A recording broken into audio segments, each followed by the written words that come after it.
What's up, everybody? Welcome back for another episode of the Fantasy Football from Up North podcast. I'm your host, Clayton. Joining me once again, as it seems to be a Monday ritual, is Riley. What's up? Week 12 waiver show. Some juicy names out there this week, and going to prepare you guys. Only 3 weeks left in regular season, so we got to start taking these waiver wire pickups and start blowing your fab on guys to build some depth and some guys down the stretch if you're looking that far ahead. But just to touch on it just a little bit for the people that didn't hear our last episode, we have partnered up with 247 Clash Daily Fantasy Sports Entertainment. It's basically like anything, we know DFS has blown up over the years, and to a lot of people it's frustrating because, depending on how much time you put into it and everything like that, it's always, you seem to see the same guys winning these pots week in and week out, the same names and stuff like that. And it's actually been proven that 1.3% of DFS players are all professionals, and it's those professionals that are winning pretty much every single pot. And let's be realistic, Riley. These professionals spend nothing. You and I have full-time jobs. We don't have all this time to sit in front and start doing research and all that stuff like that. So that's what these guys do for a living. So it doesn't surprise me or shock me or anything like that. But 247 Clash has changed the game a little bit. It's a DFS site that's a player versus player format based on fantasy points. So basically, if you know point spread, that's pretty much what it is based on fantasy points. So each week you're going to have a certain number of lines to play.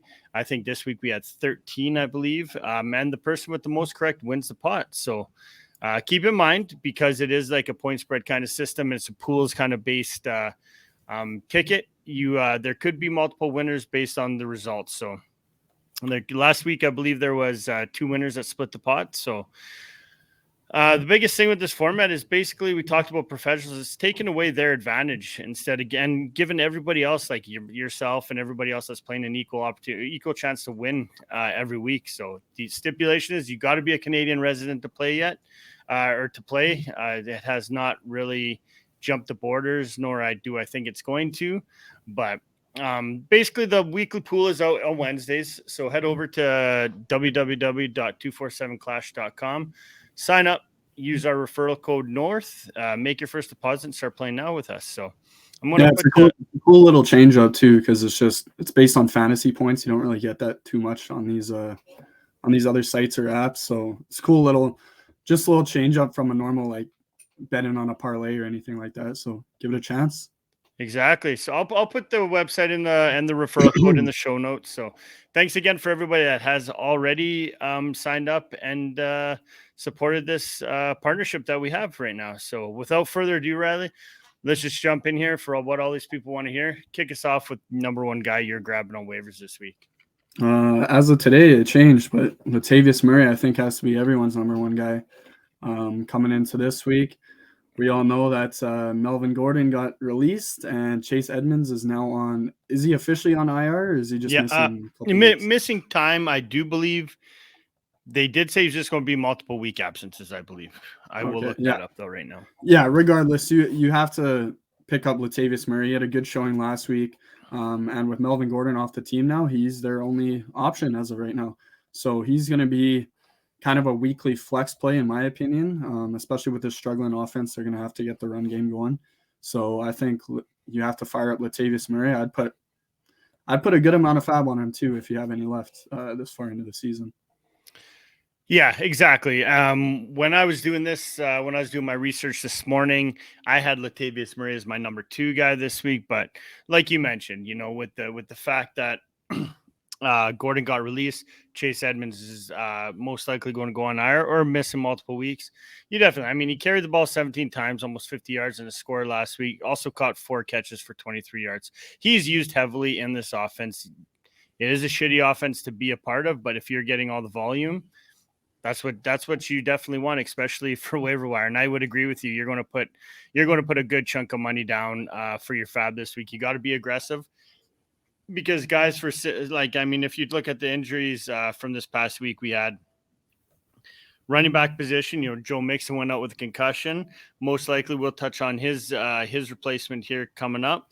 Also Clyde Edwards-Helaire also banged up. So these are guys that you're going to have to try to replace. So Latavius Murray to me is, 23% rostered in Yahoo. I like him moving forward. So, and he's been efficient all year too. He's been every efficient, team he's played for, he has been. So, jump over to my number 2 guy, I guess, is going to be, like I just mentioned, Joe Mixon being banged up with a concussion. Samaje Perine blew up on Sunday, especially after Mixon left with a concussion. 16 touches, a total of over 80 yards, and 3 touchdowns. I mean, that's over 30 fantasy points. So, I mean, if you, for some odd reason, were playing this guy, I mean, you're laughing. I mean, there's guys, especially, I know I was playing against him in one league. The guy's team is complete trash. I still whooped his ass, but it doesn't matter. But yeah, I see Perine in the lineup. I was like, oh yeah, whatever. I got this one. This guy's just giving up. Sure enough, nope, drops over 30 fantasy points in that league. Still won, but now let's be realistic. There's zero chance that Perine performs like this if Mixon is in the lineup. It's not like it's a split backfield or anything like that. But Mixon it's possible Mixon can come out of the concussion protocol.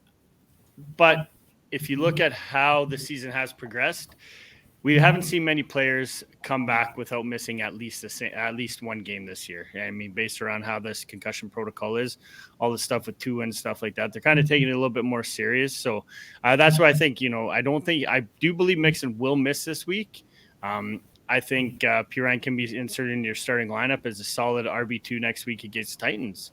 And as far as Fab goes, with only 3 weeks left in fantasy regular season, kind of use as much as you need to in order to get Perine if you are fighting for a playoff spot, or even if you have Mixon on your roster. I would be putting a whole ton of money down to try to get him as your backup for playoffs. Yeah, absolutely. If you have Mixon or you're hit with some bye weeks, he's definitely should be prioritized for next week, at least as a streaming option. I don't have him that high up prioritized just because he's going to be a 1 week streamer, but he's going to be a top option next week for sure. My next guy is actually a guy I was super high on beginning of the season before he got hurt, but Treylon Burks. He had a big showing. He had 7 to 8 targets for 111 yards last week. And we're seeing this Tennessee offense is starting to find its groove a little bit with Tannehill back in action. So I think Treylon Burks can be a sneaky flex play week to week, I think. Yeah, huge upside moving forward, I think, with Burks in this offense. The last, couple weeks since he has been back, he's clearly the most talented receiver on this team. I mean, Bobby Trees is trash. Tannehill seems to look his way quite a bit. So I have no issue with you. Definitely throwing Burks out there and going to scoop him and his services. Yep. I'll go to my next guy, another wide receiver, Demarcus Robinson for the Ravens, only 4% rostered in Yahoo.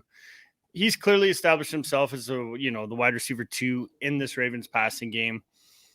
Caught all 9 of his targets for almost 130 yards and seen at least 8 targets in 2 of the last 3 games. So volume is there. Lamar Jackson likes him. Now moving forward, I mean, he should be considered, I would think, a wide receiver 3 flex every week based on production and opportunities, like we've always mentioned before. And if you look at, Robinson definitely next week is in play. I mean, a very favorable matchup against the Jaguars. But down the stretch run, I mean, when we're looking ahead to that playoff schedule, take a look at the Ravens. They got the Steelers twice and the Falcons. That's all during fantasy playoffs. So, I mean, those are all very nice matchups, especially if you need a flex option and a guy like Robinson. So, this is the week to start to pay, try to find those guys and pay to. He could be on a roster that's a league winner if he continues to produce what he has been. So, I mean, I'm throwing down about 15 to 20% of my fab on him this week. I disagree. Wow. Disagree. Demarcus Robinson, I can't trust any Baltimore wide receiver. I do it every year. I fall for it. No, there's no one there, no one else there. But I don't know. Baltimore receivers will always let you down, and I think he's just a boomer bust player. Mark Andrews is always going to be that number 1, and I think with Gus Edwards likely coming back next week, I think they're going to be run heavy offense like Baltimore is. Gus Edwards, Kenyon Drake. So if you can I don't know. I'd throw a little fab on him just because the opportunity can be there, but just in that Ravens offense, I just don't trust that offense throwing the ball, and I don't think he's going to be a consistent producer. Well, I disagree, buddy. So I like his opportunities. I mean, he had one dud week last week. In week what's that? Would be week 10. Only one catch for 12 yards. But week 9, week 10 was by. Or is that what it is? Yeah. Okay. So Yeah. whatever it is, 10. What'd you say? Week 10 was a bye? Week 9. Week 10 was our bye. Yeah. Week 10. So week 9 was New Orleans. He put up yeah. That was his trash game. But no, I don't know. I like the way that they're using him in this offense with Duvernay. I see him taking over snaps for Duvernay as well. And it doesn't worry me about Gus Edwards because, I mean, it could be a run-heavy offense with Kenyon Drake right now. He's been performing perfectly fine for this offense. I think that the Ravens, in order to win games, and I think they're starting to realize it, is they can't be so run-heavy. They got to start throwing the ball a little bit more and opening up the field a little bit. So that's why I do like DeMarcus Robinson moving forward. Yeah. Okay. My next guy is actually he's a bit higher owned, 58% on Sleeper. But I thought I'd mention him anyways. Darius Slayton, New York Giants. He had another big week. This is like the 4th week in a row he's led the Giants receivers. Wan'Dale Robinson news, he just tore his ACL, so he's done for the season. Oh, he was looking so good too. Yeah, he was. So the Giants literally have no one else. We're starting to see a little downfall in the Giants. They're going on a little losing streak, I think. So I think they're going to have to throw the ball, and Darius Slayton, he's been a consistent producer. So there's no reason not to go pick him up now if he's on your waiver wire. He had 10 targets last week too. So yeah, I was doing some research on him. I almost threw him on my list as well. He's averaging over 4 catches, almost 7 targets a game, and over 75 yards as well. Over the past 4 outings. So, I mean, that's good production, especially for a team that, like you mentioned, is just got hit again with a top receiver going down. Wan'Dale Robinson was, I don't know, he was looking spry, man. I really liked to watch him play when he was on the field. Unfortunately, we won't be able to watch him again until next year, but is pardon me, is what it is. But also, if you take a look at the upcoming schedule for the Giants as well, they got the Commanders twice, and they have the Vikings. So those are both matchups where, both those defenses give up quite a few yards through the air to receivers. So I do like that call. Yep. Next guy I have on my list, another receiver here, is Donovan Peoples-Jones. 2nd straight week I've had him on this list, and I don't understand how is he still not owned. Yeah, it blows my mind. But I mean, I understand Amari Cooper is the guy in Cleveland, but Peoples-Jones actually played more snaps, ran more routes than Cooper did in week 11. He did, however, only see 6 targets, did catch 5 for 60 and caught the ball, got a touchdown as well. But I mean, Peoples-Jones has double-digit fantasy points in 5 straight games. He's caught at least 4 passes and at least 50 yards in 7 straight. I mean, how much more consistency do you want out of a guy before you're going to put him on your team? I went out and I got him on as a free agent, and I mean, he paid off for me. I had him in a couple leagues this week, and it paid off big time. So, and now with Watson coming back in a couple weeks, I mean, that outlook is just going to go. I mean, the upside for Peoples-Jones is going to be even better than what it is now. So if I have to be, you got to be aggressive in order to go get him this week. This is going to be the last week you're going to. I guarantee he pops up about. I bet you he's 44% owner on Yahoo right now. I bet you he jumps to about that 60% ownership after this week. So I'm going to throw about 20 to 25% on Donovan Peoples-Jones this week. Yeah, I like that pick. My next guy, still a free agent, Odell Beckham Jr. I always pick up, when I'm looking at the waiver wire, I'm always looking for guys who have proven talent, who I can potentially throw into my starting lineup. If they're just going to be kind of 10s every week or like not very consistent, I don't want to pick them up, right? I want guys who can potentially start for me. And we know the talent's there with Odell. He's rumored to be visiting the Giants and the Cowboys after Thanksgiving. I think he's going to be a Cowboy. I think Giants would be huge. They would have to pay. I mean, they need receiver help. We just talked about that. So Exactly. Yeah. So I think the talent's there for him, and he's been medically cleared and everything like that. So I don't think there's any way he doesn't get picked up before the season ends. So I think if you're gonna pick him up, like pick him up now, because people are gonna jump all over that after Thanksgiving. Yeah, I have no issue doing that. I see him in quite a few leagues. I will be putting some moves in to go and get him on my roster. Just trying to hold off a little bit longer. I didn't want to kind of hold up a roster spot on a guy that I wasn't sure of, but I'm almost certain with all the injuries going around the league, I'm almost certain he will sign by next week. So last guy I have on my list to shore up my top 5 of the week is Juwan Johnson. Again, like I just had him on here last week. He's on here again this week. Finished as a tight end 1 and 4 of his last 5 games. Scored another touchdown on Sunday. That's 5 scores in 5 straight games. He just seems to be a big part of this offense. I mean, Dalton loves this guy. He seems to be targeting him a lot, even with Landry and Olave there. He's going to be a risky option next week. They're playing the 49ers defense that doesn't give too much up through the air to the tight end position. But after that, he's got the Bucks in week 13, Falcons in week 15. So those are both very nice matchups. So if you're weak at tight end, Johnson's a must add for any fantasy team. So, I mean, you could get him for probably, 10%, 10 to 12% of your fab, especially with the way this tight end position is going. Oh yeah, I'll be picking him up in one of my leagues this week for sure. So I'm struggling at the tight end position. That was actually my 5th guy too. But a guy I'll mention, Jameson Williams. Yeah, I was just thinking. Honestly, I was just about to say that. Yeah, go ahead, kick it off. He was one of my favorite rookies. I'm a little nerd when it comes to fantasy football, so I like to watch game film on all these rookies coming into the draft. And Jameson Williams was one of my favorite guys. The guy's just explosive. If you haven't watched any highlight tapes, highly recommend you do, because he's a dynamic player, and I think he's going to be an immediate impact in this offense on an offense that's actually kind of rolling right now. They're on a little win streak, so I think Jameson Williams, if he's still available, pick him up now, because this is probably the only time you're going to get a chance to if he does play. I agree. I agree. Week 12, you're most likely he's not going to be playing Thanksgiving, right? He's not going to be playing week 12, but good shot at returning week 13.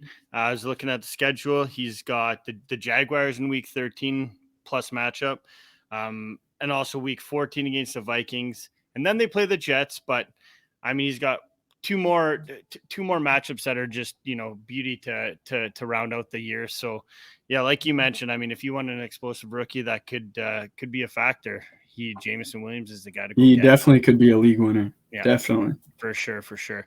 Another guy, I got a few more names here. I'll just touch on really briefly here. Sky Moore of the Chiefs, 6% owned. Injuries for the Chiefs passing attack. I mean, this could be his time to shine. So got 5 to 6 targets for over 60 yards on Sunday. James Cook's another guy you want to take a look at, running back, 17% owned. Saw a season high 11 carries on Sunday for over 85 yards. I think Cook is a stash just in case he does start to see a little bit more, just in case he gets a more increased role moving forward. And of course, you can't forget about Cam Akers of the Rams. Volume is key, like we've always talked about, and he carried the ball 14 times for over 60 yards on Sunday. Favorable matchups the next 3 weeks: Chiefs, Seahawks, Raiders. He could continue to see majority of the touches in this backfield. And if you want my opinion, Darrell Henderson is droppable in my opinion. Didn't even get a sniff of that action last week. With the way that this offense is right now, I think I don't really want anybody in this offense, but I think you got to throw. I think you got to throw a little bit of fab over at Akers just to see what's going to happen moving forward. I think just keep an eye on Matthew Stafford before you do that, though, because he went out with an injury. He's had multiple injuries now, so back-to-back week concussions. So he most likely is going to sit next week. He's going to miss. Yeah, he's going to miss at least next week, I think. So just keep an eye on that before you go rushing to blow a ton of fab on Cam Akers. Yeah, and keep an eye on all those guys. We'll have a show coming out again later in the week. Our vote sloats in the sneaky episode. There's quite a bit of quarterbacks that you're going to be able to stream this week, and players that you're going to be able to win these important weeks. So That's going to basically take us to the end of the show, Riley. Thanks again for jumping on with me, buddy. And thanks again for everybody for listening. Once again, www.247clash.com. That's our new partnership. Head over there, sign up, referral code North, deposit some money and start playing with us. Talk to you guys soon. Peace. Peace.